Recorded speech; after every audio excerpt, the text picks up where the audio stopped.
Who are they, Mark? I can explain everything. The door was the wrong color. I remember thinking that. Daniel's car was in the driveway, his GPS pin perched like a pin on top of this house, but the door was green, a cheerful, silly kind of sage green, and our door was red. I stood on the porch steps and thought, wrong house, even though all the evidence said otherwise. I knocked on the door anyway. 2 kids opened the door, a boy, maybe 9 or 10, and a girl, a year or 2 younger. They looked at me the way kids look at strangers, curious, not scared, examining me with those calm, animal eyes. The boy had the same jaw shape as Daniel's. I didn't realize it right away. I did later. "Is your dad home?" I heard myself ask. The girl turned and screamed inside the house. "Dad, there's someone at the door." My stomach felt like it was going to burst through the porch. I had driven 22 miles to a client's house to find Daniel's car, and I kept telling myself that the whole way. His job was late nights, too. His job was always late nights, too.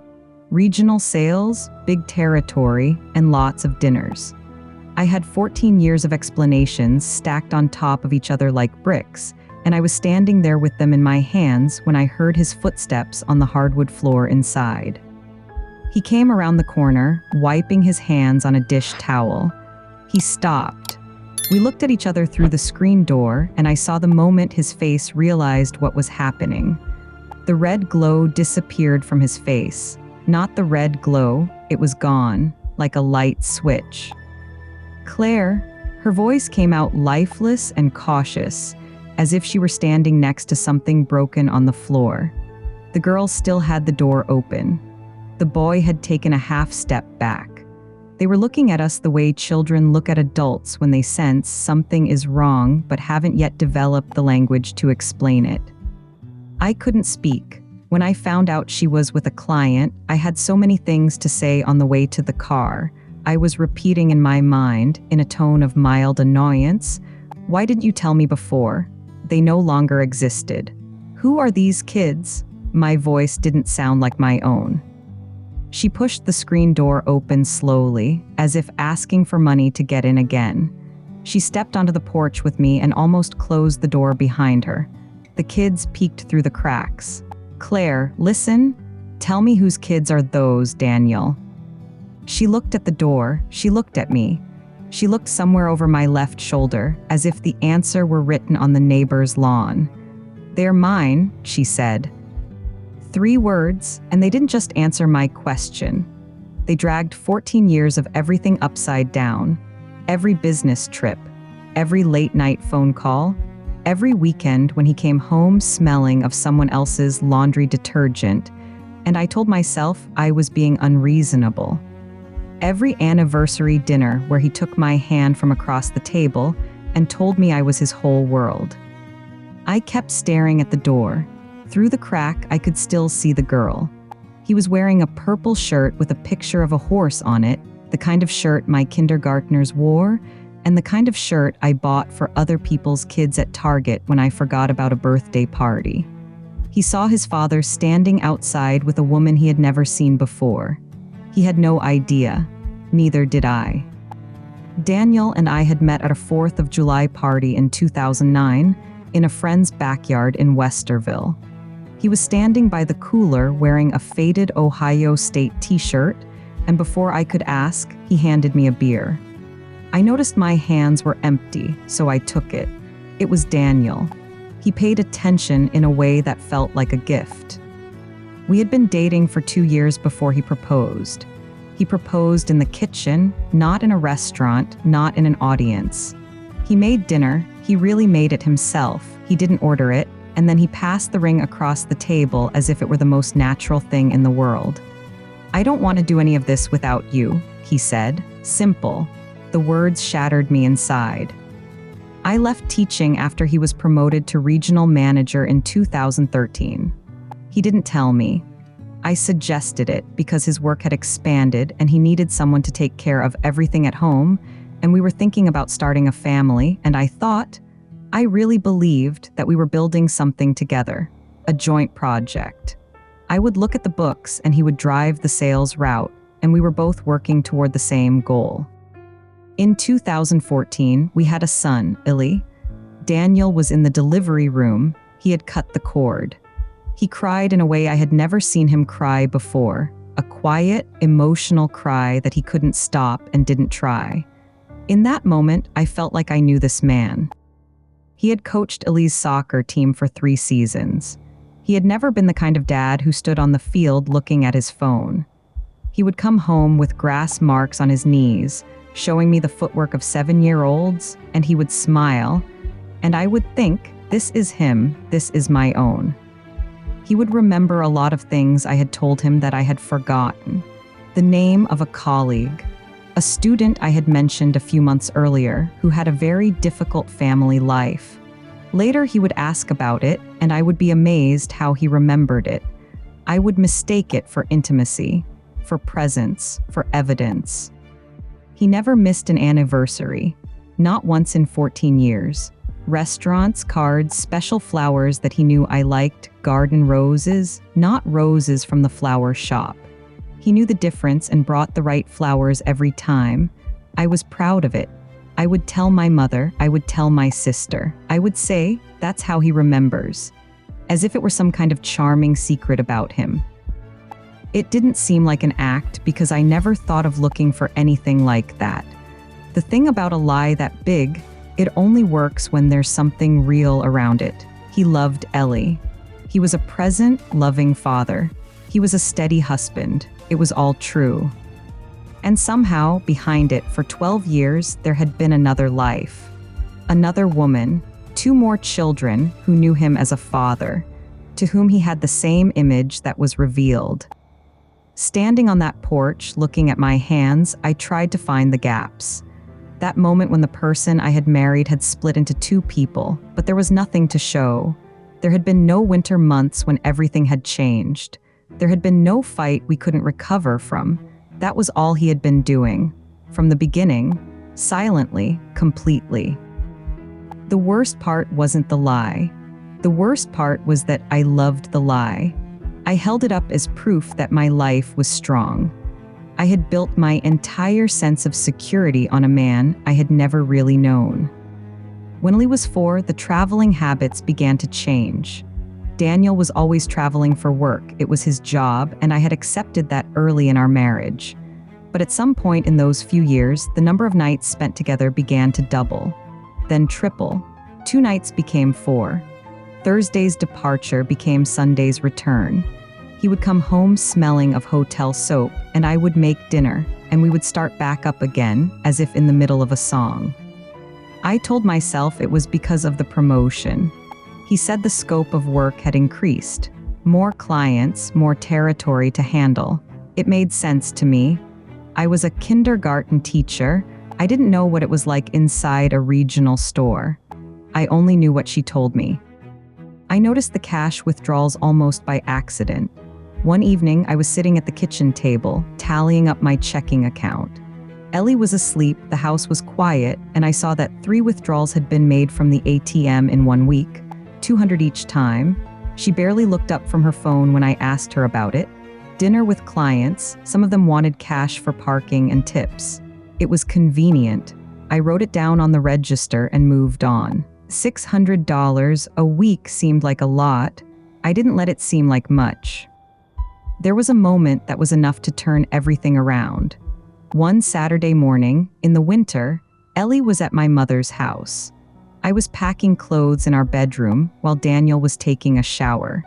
His jacket was hanging over the chair the way he always did, one sleeve hanging down to the floor. As I picked it up to hang it up, a phone slipped out of its inside pocket and fell to the wooden floor. It wasn't his phone. His phone was charging on the nightstand. It was a cheap Samsung, like a prepaid phone without a case. I was standing there with it in my hand. I turned it over. The screen was locked.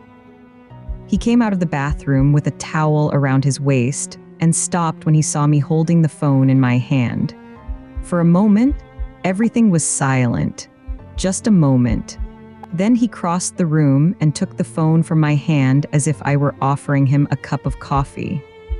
"Work app," he said. "It's set up separately for the client portal. For security, I keep forgetting it's there." I looked at him. He looked at me too. His face was completely calm. "That sounds annoying," I said. "It is." He set the phone on the dresser and started to get dressed. "We're supposed to be moving to an integrated system by the second quarter." I don't know what I believed in that moment. I think I believed about 40% of it. But 40% was enough to get out of the house and start thinking about something else, because the alternative, the other side of the question I wasn't asking, was something I had no idea about. I was 40. I had a son. I had a mortgage and a class of 5-year-olds who needed me to be steady. I didn't have the space to think about what that phone might mean. So I gave him Q2. I gave him the client portal, the IT department, and the integrated system that will probably never come. I folded the laundry. I started making dinner. That's what no one tells you about these moments. They don't feel like choices. They feel like nothing. It's like a door was right there and you were walking down the hallway. 3 weeks later, Daniel left for a Thursday conference in Cincinnati. I know he was headed to Cincinnati because he said Cincinnati to me and kissed me on the cheek. And at 6:15 a.m. in the morning, he rolled his bag out the door while I was still in my clothes. By 9 in the morning, I was sitting at the kitchen table with our bank statements for the past 18 months. I don't know why that Thursday was different. Maybe nothing. Maybe everything was building to a climax and there was no more hallway for me to walk. I opened my laptop to pay the water bill and then just kept going. Backtracking, clicking. The first thing I noticed was a repetitive transition. Every month, like clockwork, $2,000 would move from Daniel's personal checking account to an account that simply said DMC Holdings LLC. I'd seen it before and assumed it was a business account, which he always dismissed as too complicated to explain. But this time I typed it into the Ohio Business Registry search. DMC Holdings LLC, registered in 2013. Registered agent Daniel M. Mercer. I thought about it for a long time, then I found the Venmo account. His regular Venmo account was linked to our joint account. I recognized it. We'd used it to split the bill for dinner with my sister the previous spring. But hidden in an old email thread where he'd forwarded me a Venmo notification was a second username, @DanielMCpersonal. I hadn't noticed it then. I noticed it now. It took me 40 minutes to get the whole thing together, and by then my hands were shaking. A trip to the grocery store, a children's dentist's office, a place called Westerville Family Pharmacy, money given to someone known only as T, a few regular, affectionate-looking memo lines that I couldn't read completely but didn't need to read, a monthly cash withdrawal that didn't match our family budget. Westerville, 22 miles north of our house. When Ellie started middle school, I opened her Google location history on the family account we had opened. That account had been opened at Daniel's insistence, so we could all find each other. I had forgotten it existed. Apparently, he had forgotten too.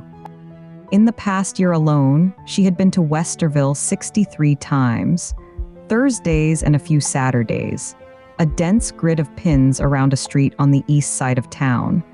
I wrote the address down on a notepad, in my own hand, as if to prove it was real, to prove that my hand could still hold a pen. I opened a folder on my desktop and named it House Budget 2024, in case he ever saw it. In it, I put the screenshots, the statement pages, the Venmo thread, the location pin. Over the next 4 hours, I created a spreadsheet that tracked the LLC's money transfers month by month, going back to 2013. 12 years. The money had been moving for 12 years, before we had Ellie, before we had bought the house on Clover Mill Road, before my mother had put on that dress and stood in front of the church after she cried. I leaned back and looked at what I had created on the screen. $2,000 a month for 12 years equaled $288,000. I didn't need a calculator. My brain did the math on its own, the way it does when a number is one that doesn't fit into ordinary thought. I closed the laptop. I went to the kitchen sink and looked out into the backyard at the swing set we had bought for Ellie when she was 4. I stood there for a long time. I don't know why I went back to the laptop. I think some part of me knew that I wasn't done, that the number wasn't the worst thing, that there was still something waiting for me in that folder, something that I had screenshotted without reading it completely because my hands were moving faster than my eyes. I sat down at the kitchen table and opened it. The overhead light was humming. Outside, a neighbor's dog was barking at something, and the sound seemed to come from a long way away. I went back to the Facebook profile I'd found 3 days earlier. Mara Hendris, 36, dental hygienist, East Columbus. I'd seen her photos before, birthday parties, soccer sidelines, and simple kitchen snaps that were so similar to my own that I had to stop, but I hadn't read them all. I was scanning quickly then, gathering evidence, the way people do when they're afraid that if they slow down, they'll catch up. Now I slowed down. A Christmas photo from 2 years ago had her daughter's names in the caption. The kind of caption people write without thinking, because why would they? 2 little girls in identical red pajamas, squinting into the camera's flash. Mara had written their names with a heart emoji underneath. The oldest is Josie, 7 years old. The youngest is Ruth. My mother's name is Ruth. Ruth, she died in 2019, 6 months after being diagnosed with pancreatic cancer. The disease came on suddenly and took her faster than any of us expected. I held her hand in her final moments. I held her hand in that hospital room for 11 days. Danielle sat next to me most of the time. He brought me coffee. He rubbed my shoulders. At the funeral, she cried, real tears, the kind that made her face red and swollen. And I remember thinking how grateful I was, really grateful, to be married to a man who loved the people I loved. Ruth, I read the caption 4 more times to make sure I was reading it right. I didn't misread it.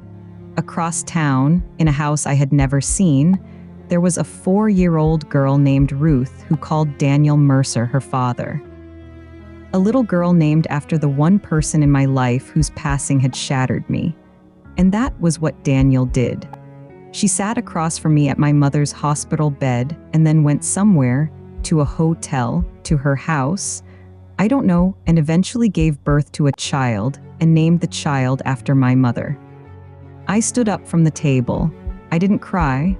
I want to be clear about this because I think people expect to cry, but there were no tears. What happened was quieter and more terrifying than tears. My chest felt empty, as if some inner structure had broken, as if the part of me that was holding everything together finally realized that there was nothing left to hold on to. I went into the living room. I sat down on the floor with my back against the sofa. Not on the sofa, on the floor. I don't know why it felt urgent. Maybe it was because it was impossible to get any lower than that without breaking through the floor. I sat there in the dark thinking about my mother, how much she loved Daniel, how she had held my hand on our wedding day and whispered, "You made a great choice, honey." She had died believing that. She didn't need to know. I couldn't decide if it was a blessing or just another thing I had lost. The breakup had taken 11 months. People always think it happens faster than it does, as if deciding to end something and ending it were the same thing. It didn't. It involved paperwork, depositions, and a man in a gray suit who asked you to confirm out loud in a conference room that smelled of burnt coffee that, yes, you wanted to end the marriage. I told him the word break up because it felt more honest than the other options. Not broken, not failing. Broken as if it had sunk into something and slowly ceased to exist. I moved into a rented house 6 blocks from the school I taught at. Small place, 2 bedrooms, and a yard that needed tending. I planted tomato seedlings in the spring because I needed to take care of something that would actually grow. The first day I walked back into my classroom, 22 5-year-olds looked at me as if I were the person they had been waiting to see. There was no hesitation. There was no pity. One of them, a boy named Marcus, said, "Mrs. Mercer, I've lost a tooth," and held up the empty space like a gift. I knelt down and looked at it and told her it was a beautiful hole. I meant it. I meant it completely. That's how it is with kindergarten kids. They have no idea what you've been through, and they don't care, and somehow it's the most healing thing in the world. For a long time, I didn't talk about what had happened. I would tell people that I had broken up with Daniel, and most of them would nod and ask if I was okay, and then accept whatever I said. I said I'm going to be okay many times. That was true enough. But the silence began to feel like a lie of its own. As if I were defending a story that was no longer mine, maybe never had been. I had spent 12 years inside a story controlled by Daniel, and I didn't even know it, and now I should at least tell my own story. So I spoke, slowly then suddenly. First a friend, then my sister, then a therapist who sat quietly while I spoke and said when I finished, "Survival is the important thing." He didn't say "I'm so sorry." He didn't say "That's incredible." Survival, as if it were something I did on my own, not something that just happened to me. He was right, there was a difference. The first time I told the whole story in front of a group of people, my throat trembled only once, when I said my mother's name. It trembled, then it steadied again. The room was quiet, the way people listen attentively. Then, a woman came up to me and said nothing at first, just nodded slowly, as if she were confirming a long-held suspicion. Then she said, "I needed to hear that someone could continue their work." I've thought about this a lot. I'm not sure I'm the right person to be someone's proof of something. There are still nights when I sit on the floor instead of on the couch. I still pick up the phone sometimes to tell Daniel something funny, but then I remember and I put it down. But I've kept going. I'm keeping going. The tomatoes have come out better than I ever expected. And I teach 22 children how to read their names, how to count to 20, and how to sit in a circle and listen to each other. Every morning. That's mine. That part no one took.